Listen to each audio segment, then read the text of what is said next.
You're watching Camnet TV main news with Banda Tandiwe. The news headlines. Opposition walks out in protest from an ECZ stakeholders meeting over prisoners' vote. Chief SAMUZIMU of MUFUMBWE district likens roads in his chiefdom to fish ponds. KASEMPA man defiles his own flesh and blood. And in international news, President Donald Trump criticized over a drive past despite testing positive for COVID-19.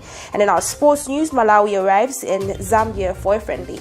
You're watching Camnet TV, not just another channel. We do take our set of commercials and return with the details in our stories after this break. Join us on the 9th of October 2020 for the National Matters Conference in Kitwe. Venue: Living Water Global Church in Wusakile, opposite Wusakile Police Station. Time: 08 hours to 17 hours. Theme: Unlocking Zambia's potential through raising a generation of generational thinkers. Charges: 510 kwacha, lunch inclusive. Please note that any payments done after Wednesday the 7th of October or on the actual day of the event will attract a penalty fee of 200 kwacha. Speakers will be Dr. Collins Kachaka. If you have a 3 liters per second, then we say in science that you qualify to get involved in fish farming because you have adequate water. Dr. Mushalika. Don't over-listen to people who are happy to see you poor. They don't mean any good for us. There are no people who are developed by others. All people develop themselves. Dr. Prosper Sievu, Engineer Bernard Chuala. You are welcome so that we can create a critical mass of participants in the avocado industry. 1 hectare in 12 months will give you no less than 1 million kwacha. Hello? Mr. Himbai. You planted a deep-rooted plant into a shallow-rooted. So where is it getting the nutrients? Nowhere. So that plant, it will not give you the potency. You have failed at land preparation. Mr. Salanda. All of them lay eggs. You can use them for eggs and also for meat. They lay at least in a year a minimum of, with the lowest, a minimum of 100 chickens each. All the dyes, all the paints, all the lubricants, they come from a plant called castor. 34% of our medicinal elements, they come from a castor root. Not forgetting your host, Pastor Victoria and Moses Chiduva.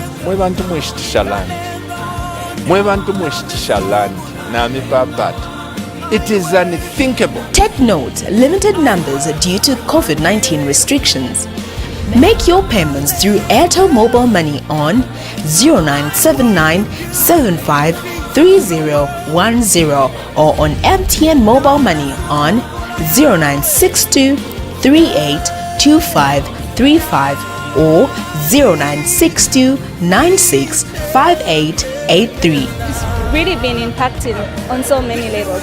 This was really powerful and I'm glad I didn't miss this one.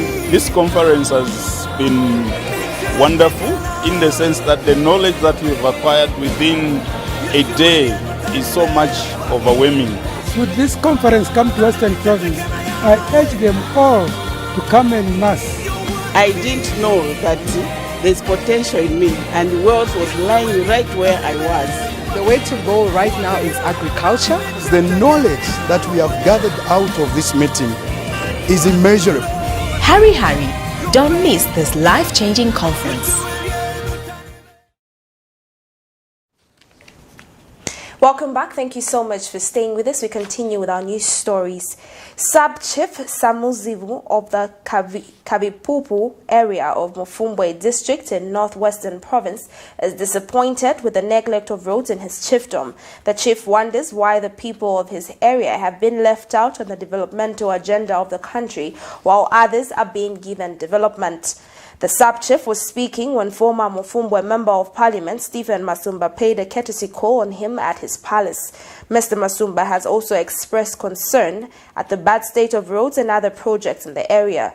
Mr. Masumba therefore calls on politicians to pay attention to challenges that people are facing in their various locations. Details in this report. Former MUFUMBWE Member of Parliament Stephen Masumba is back in the district for a series of programs.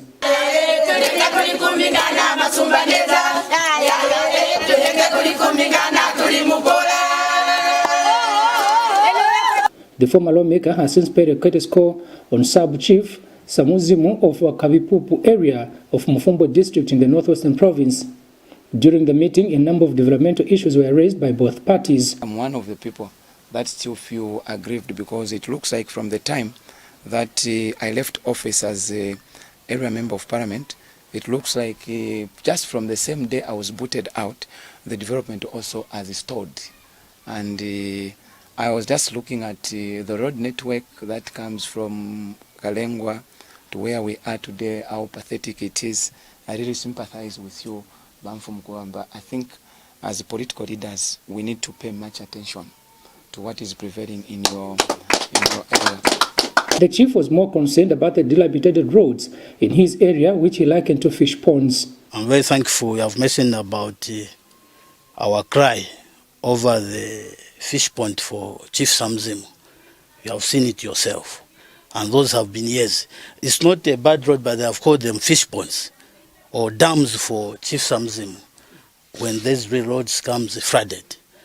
That one, for your information, if we had money, we suppose even, or we are still organizing, seeing that we are suffering and we are the only people who are suffering. And then we have mentioned it, we are looking for money, maybe to give fuel to the National Service to come and assess the road. This is what we are struggling just to have a 2,500. They will come and assess the road. After assessing the road, we hear how much it will cost for fuel, so that maybe they can come and mend it. That is where we have reached, because this year it will be worse now. Just once which has rained, what we have seen is terrible. What about when we reach in December? We shall be all 100% cut off. The chief further calls for unity among politicians if development is to be achieved. These spirits, if they will develop in MUFUMBWE to dialogue to each other, it will help, and then we can develop MUFUMBWE. But if we continue, no cooperation, no unity, we promote just tribalism, then nothing we are going to do.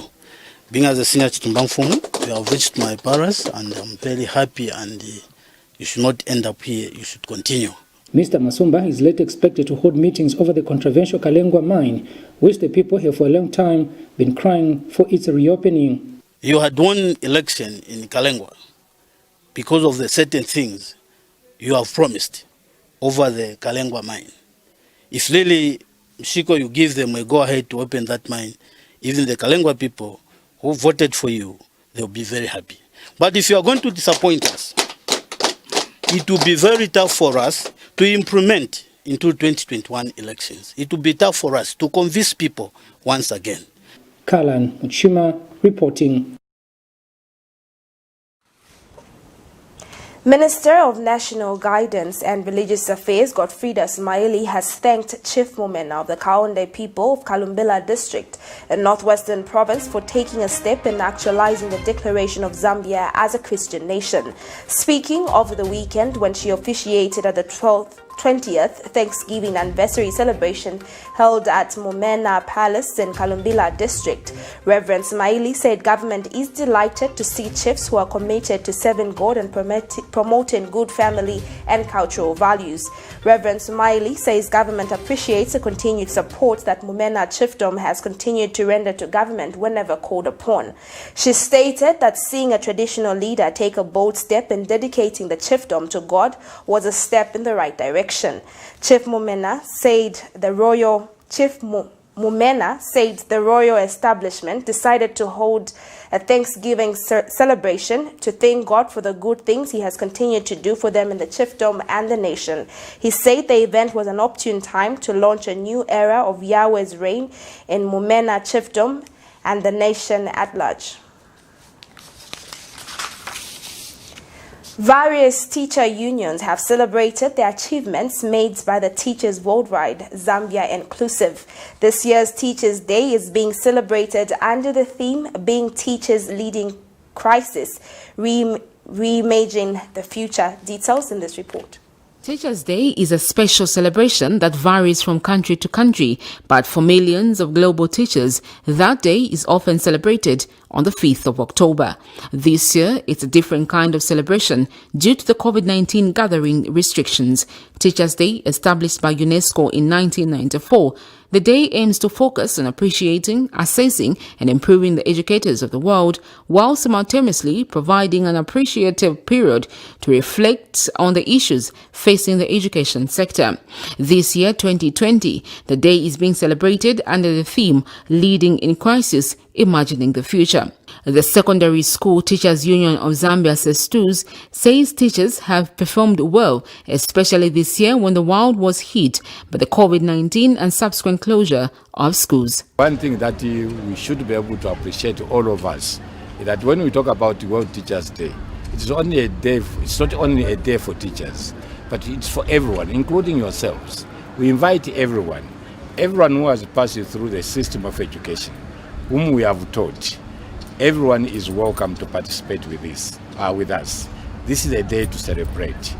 And when you look at this year's theme, it is very, very appropriate, where we are told teachers leading in crisis. And for sure, you do not need to look around for you to see the crisis in which the teachers are leading. Yes, initially when the COVID-19 pandemic was pronounced, and certainly interventions being made by the government through the Ministry of Health, many of us thought that probably the only frontline workers are the health workers. Little did we know that at some point, teachers are going to be frontline workers, like we are seeing today. If today teachers were to sit back and say, okay, we cannot participate, imagine what is going to happen 5 years, 10 years, 20 years down the line to the future of the children, the future of the nation. So the teachers today come and lead in this crisis, work as frontliners, sacrificing themselves because they love their job, because they love their children, they love their countries. So it is a very appropriate theme which is responding to the situation we are facing at the moment. Meanwhile, the National Union of Public and Private Educators of Zambia, NUPEZ, has called on government to ensure that teachers' conditions are responsive to the work they do. Teachers' Day to all our teachers as we commemorate this day. Having said that, as a union, we are saying our teachers have worked very, very hard, sometimes amidst COVID-19, but they've always been there. And so we are saying we have a number of appeals to make to government. There are many issues that government can do to motivate our teachers. One of them is that our teachers must see the building of houses that we have been seeing being done on men and women in uniform to our teachers. His Excellency the President, Dr. Edgar Chagwalungu, did actually allude to the fact that very, very soon we may see houses being built for teachers. Believe you me, a number of our teachers, the houses that they live in, leave a lot to be desired, and so we want accommodation. Not only that, our teachers are expectant that come November, December, our negotiations with government will be such that it will be negotiations that will bear fruits, because our teachers have been highly, highly expectant. The two union leaders wished their fellow teachers a happy World Teachers' Day. Sharon Kalimbula, Camnet News, Lusaka. Police in KASEMPA district of Northwestern Province have arrested a 41-year-old man of Kamakuku area for defiling his biological daughter. According to a police report, the man, whose names have been withheld but aged 41, on Friday, 25th September 2020 at an unknown time but in the afternoon enticed his daughter, names withheld also but aged 12, to accompany him to the bush for non-errands. It is reported that whilst in the bush, the father forced himself on his daughter and defiled her. The man is said to have let go of his daughter after repeated cries of help from her. According to the police, the girl sustained a bruised private part but kept quiet over the ordeal, as her father threatened to kill her if she ever told anyone about the act. Mother to the girl, however, managed to coerce her daughter into talking and implicated the father. Police have since arrested the man and charged him with incest, and whilst is to appear in court soon, whilst the girl is currently admitted to Mukinge Mission Hospital. And in other news, National Democratic Congress NDC President Chishimba Kambuli has appeared in the Lusaka Magistrate Court in a matter where he is facing 35 counts. Among the charges leveled against Mr. Kambuli include the making of a document without authority, 1 count of uttering a false document, 2 counts of obtaining pecuniary advantage by false pretenses, and a charge of being in possession of property suspected to be proceeds of crime. But when the matter came up before Magistrate Mwaka Mikalile, a state witness told the court that he was not aware under which circumstances the Anti-Corruption Commission ACC brought the matter to court, as the Zambia Revenue Authority ZRA never gave a position to confirm if a tax clearance certificate of Mwamona Engineering Company was forged. More details in this report. Early this morning, opposition leader for National Democratic Congress, Chishimba Kambuli, appeared before the Lusaka's Magistrate Court in company of his 2 lawyers who had withdrawn from representing him last week. Keith Mwemba and Gilbert Piri last week withdrew in 2 different courts from representing Kambuli in a matter where he is charged with contempt of court and defamation of the president.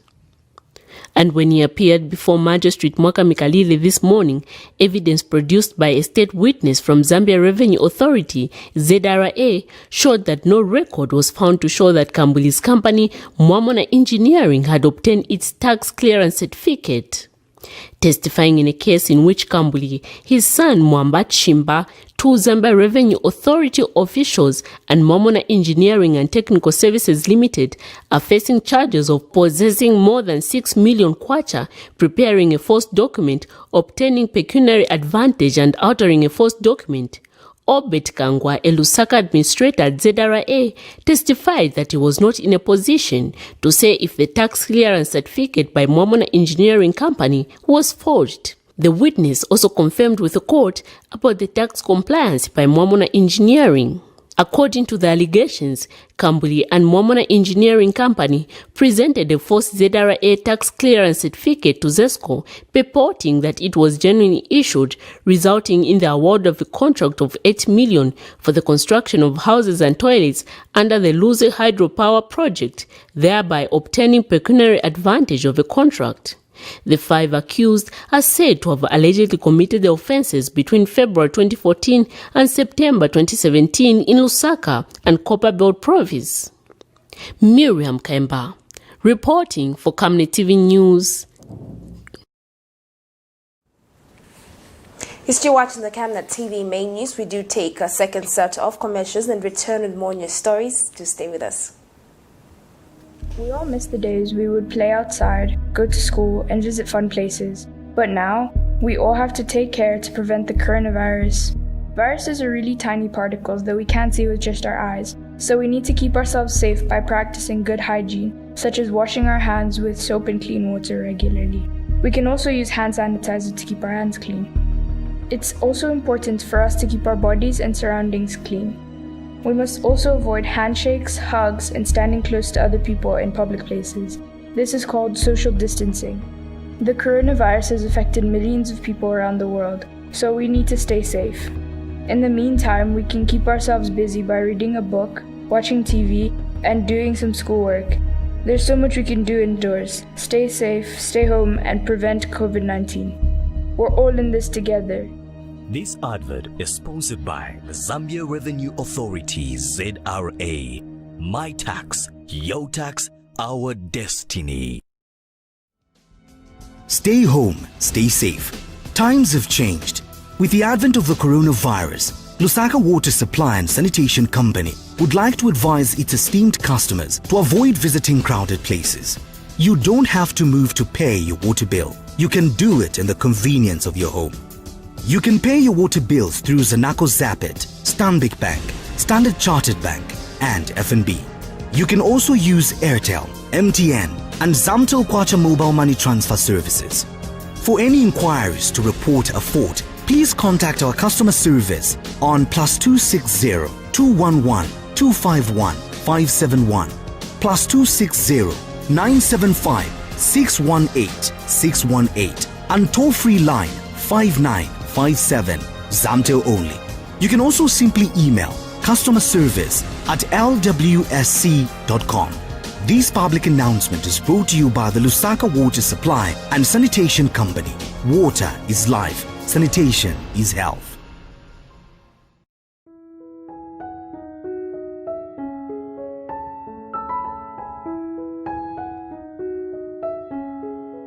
I have used Oracle Pure Glycerin for 2 years now. It has really worked for me. It has cleared all the black spots on my face. It has restored my skin beauty. It also smoothens the skin. Try Oracle Pure Glycerin for perfect skin. If it's not Oracle Glycerin, then it's not pure glycerin.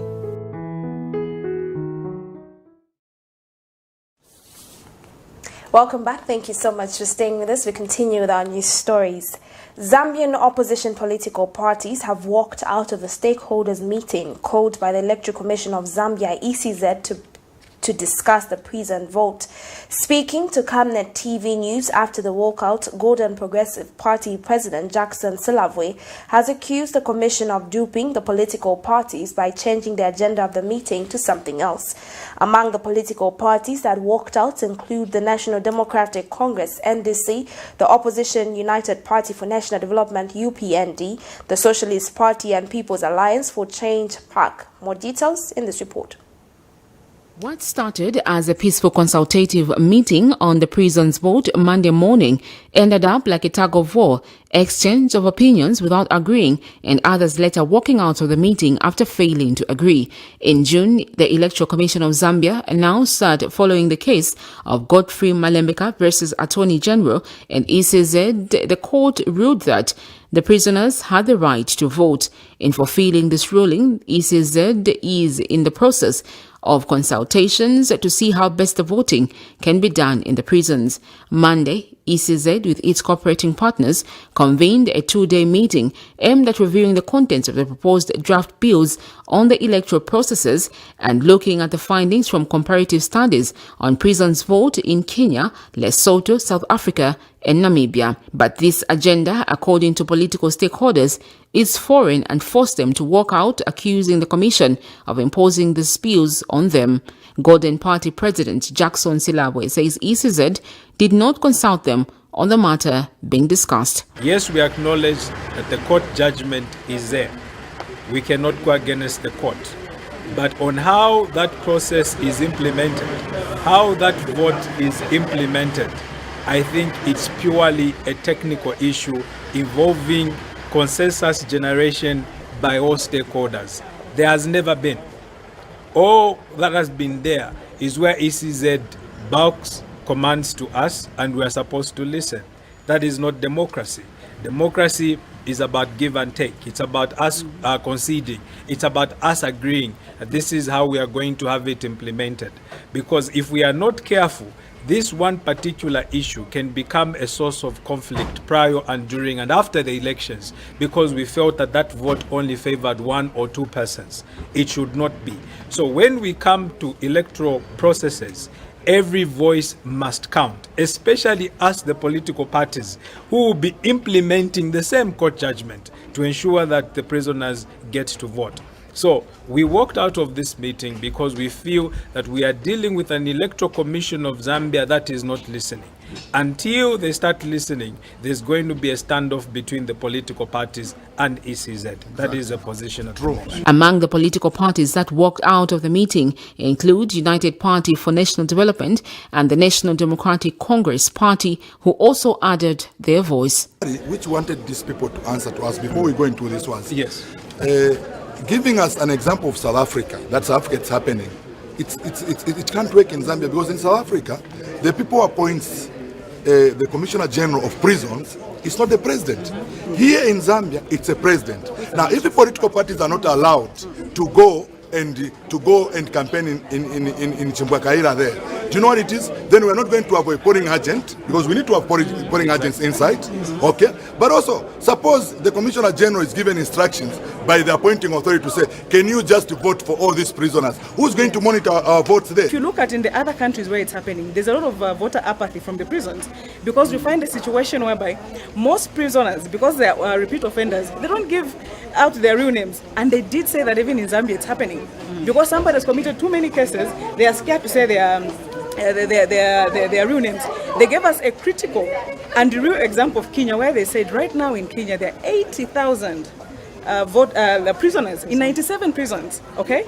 And only 5,000 are registered voters. And from the 5,000, only 30% registered to vote in the last elections. So do the math.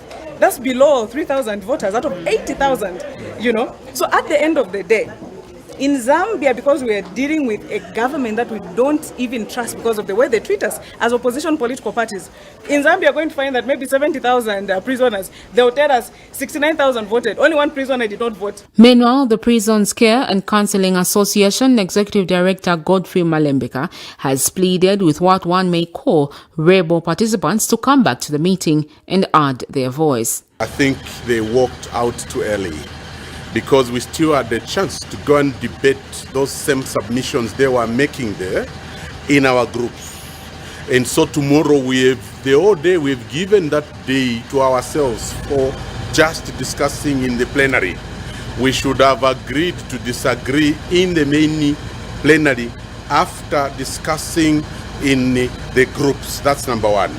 Number two, this judgment has taken 3 years. We expected political parties to join SUZ, to join the Attorney General in arguing against us as petitioners if some people did not want prisoners to vote. That did not take place.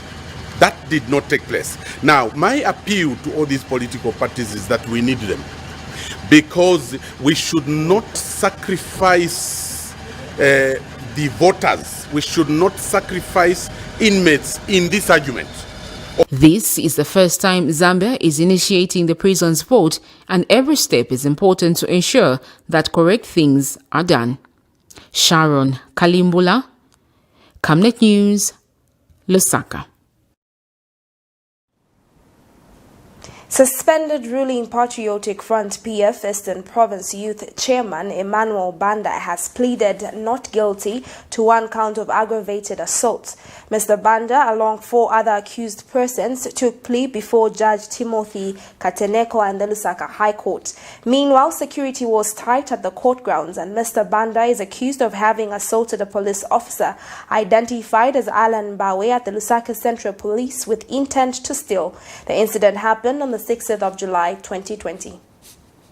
Zambia has now degenerated in a state where a ruling Patriotic Front PF cadre can walk into a police station in broad daylight and beat up police officers and walks out freely without any resistance from the clobbered officers. This can only be described as a collapsed system, because it is unthinkable to allow such an act in a country of laws. The case in point is where suspended Patriotic Front PF Eastern Province Youth Chairman Emmanuel Banda, commonly known as JJ, on the 6th of July 2020, beat up a police officer on duty by the name of Alan Mbawe at Lusaka Central Police Station. Banda is facing a charge of aggravated assault.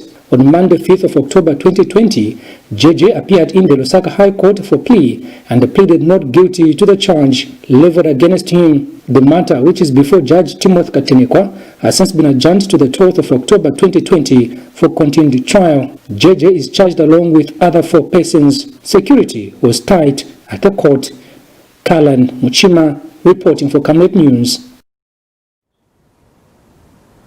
The Lusaka Magistrate Court has set 2nd November as a trial date in a matter in which Lusaka lawyer is accused of giving false information to Lusaka High Court judge.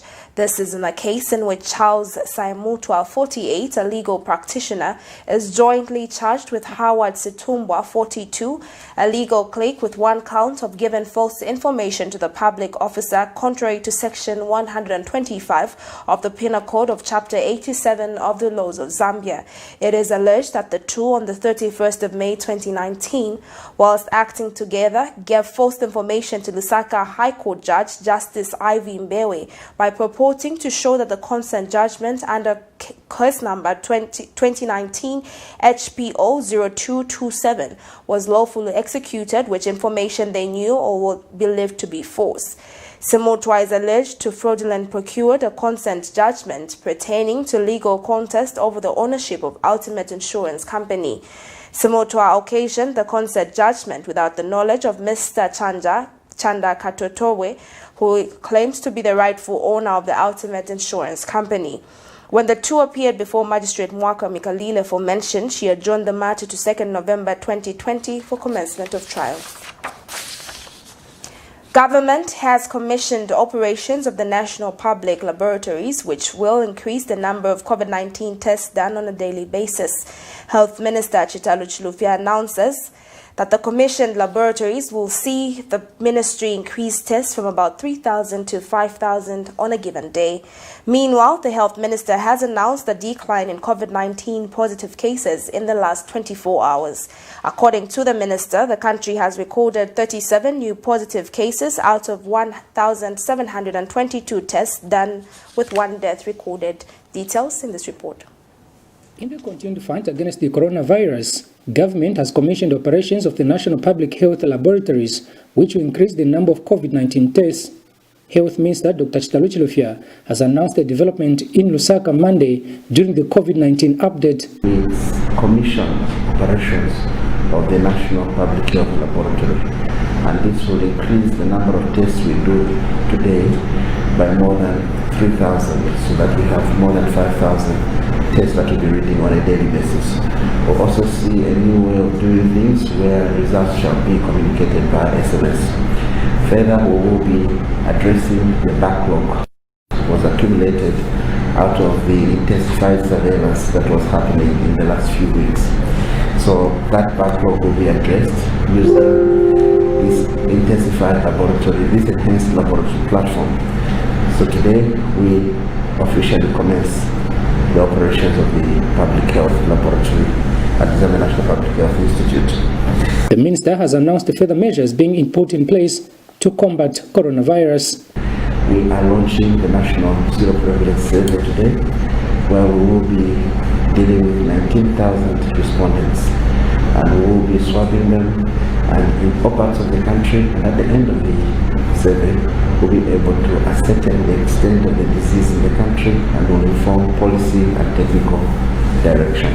According to the minister, the country has recorded 37 new COVID-19 positive cases with 1 death recorded. We have recorded 37 new positive cases out of a total of 1,772 tests done in the last 24 hours. The cumulative number of cases is 15,089, and we have also recorded 1 routine dead case in Lusaka. The cases that have been picked have been mainly from Lusaka and Solwezi and Kalumbila. If you look at the number of deaths now, 112 deaths due to COVID-19 and 221 COVID-19 associated deaths, and 1 death that is pending classification. Further, we have discharged 119 patients from our various facilities, and therefore the total number of patients that we have discharged now has reached 14,306. In our facilities, we continue seeing less and less admissions, and so in total countrywide we have 20 patients who are admitted to our various COVID facilities, and out of these 6 are on oxygen. The dashboard will show now where we are exactly with 15,089 tests done, and 15,089 confirmed cases with 14,306 recoveries, and deaths now standing at 334. If you look at the opposite side here, new cases are 37, and that brings the number of active cases when we look at those who are under our radar, including those in the community isolation, at 449. So we now have on the extreme left the number of the districts that are affected. Kalan Mchima reporting.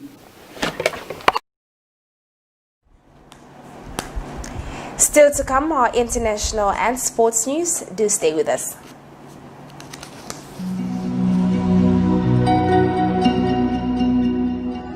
To create a positive difference in people's lives, one must first understand the way people live. At Savenda, we're here for our community, our partners, and our future, as a nation and as a continent. Back in 1997, we decided we were going to create this family journey into a bigger opportunity, and created a business called Savenda, which meant save nations to develop Africa. It's always important to give back to the people. The government cannot do everything, but as business entities, we'll be able to reach a lot of people. From our humble beginnings in the telecoms and mining sectors to our work in energy and development projects, we know how important it is to be true to our roots.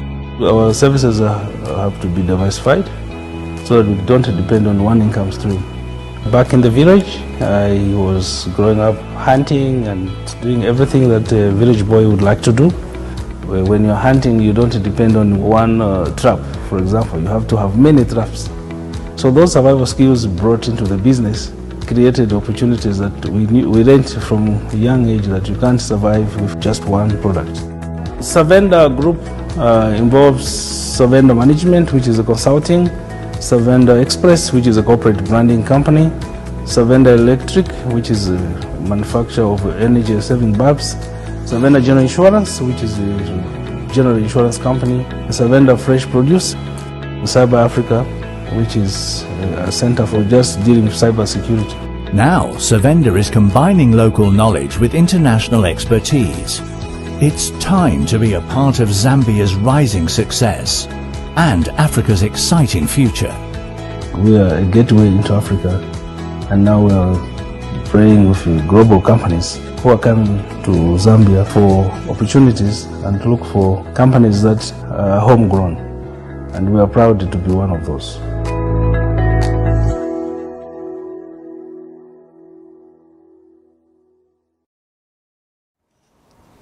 Welcome back. Thank you so much for staying with us. We continue with our international news.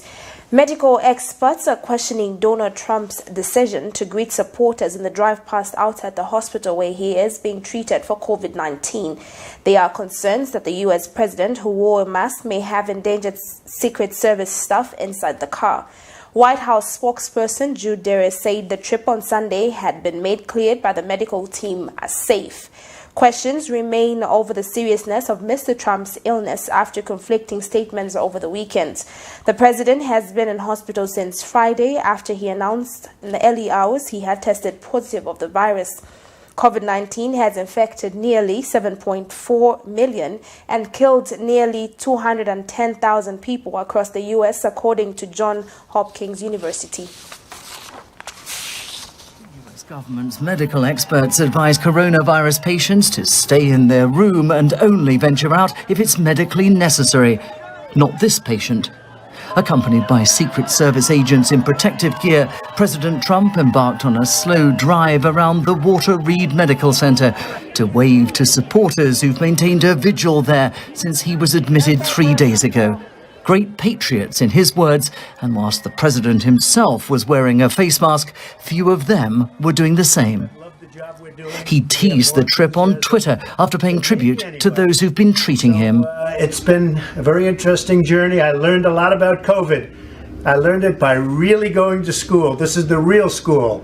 This isn't the let's read the book school. And I get it, and I understand it. But some think he hasn't learnt enough. An attending physician at Walter Reed, Dr. James Phillips, described the drive-by as an act of political theatre that could cost the Secret Service agents involved their lives. That the irresponsibility is astounding. Following several days of confusion and contradiction surrounding the president's condition, further details have emerged. Despite saying that his condition continues to improve, his medical team confirmed that his blood oxygen level dropped twice in recent days and that they gave him a steroid typically recommended only for the very sick.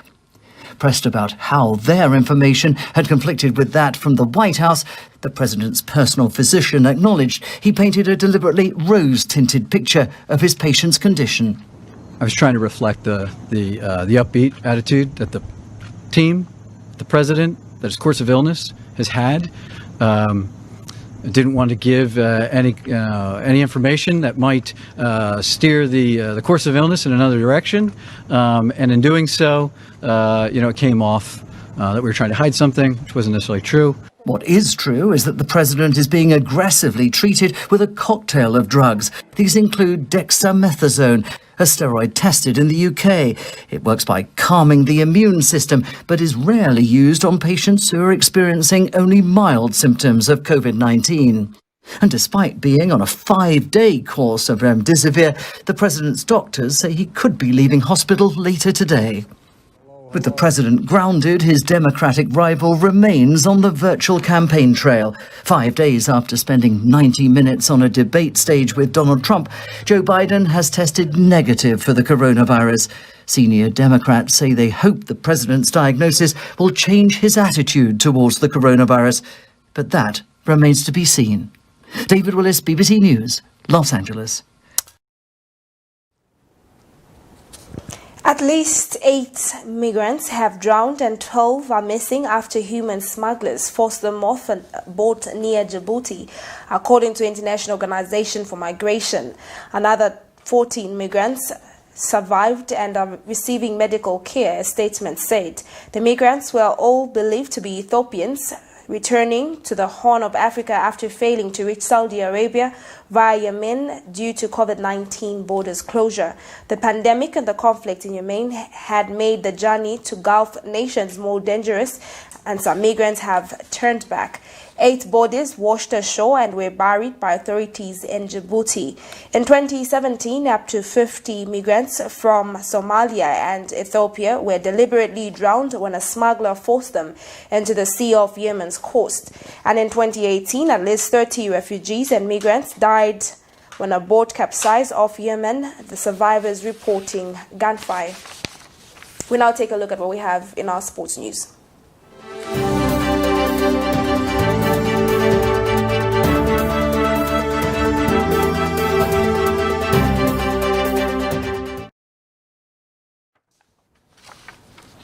And in our sports news, the Malawi national team has arrived in Zambia for this Wednesday's international friendly match against the Chipolopolo boys. The match will be played behind closed doors at Hero Stadium in Lusaka. Malawi national team coach Make Mwase says his players are in Zambia to learn and give the Chipolopolo a good game during the international friendly match on Wednesday afternoon. Speaking upon arrival at Kenneth Kaunda International Airport in Lusaka, Mwase said the Flames, who regrouped 2 weeks ago, is aiming to utilize the friendly match, which is the first in line since international football was suspended due to COVID-19 outbreak. Mwase also explained the inclusion of 7 foreign-based players being led by South African-based Orlando Pirates striker Dabadinho Mhango in the 21-man squad. That sports news item brings us to the end of the news, but before we go, a recap of the headlines. Opposition walks out and protests from an ECZ stakeholders meeting over prisoners' vote. Chief SAMUZIMU of MUFUMBWE district likens roads in his chiefdom to fish ponds. KASEMPA man defiles his own flesh and blood. In our international news, President Donald Trump criticized over a drive past despite testing positive for COVID-19. And in sports, Malawi arrives in Zambia for a friendly. The Camnet World Verse of the day is coming from the book of Colossians 3, verse 23 to 24. And it reads, "Whatever you do, work at it with all your heart, as working for the Lord, not for human masters, since you know that you will receive an inheritance from the Lord as a reward. It is the Lord Christ you are serving." Thank you so much for joining me on Camnet TV. My name is Bandit Handiwe. Camnet TV, not just another channel.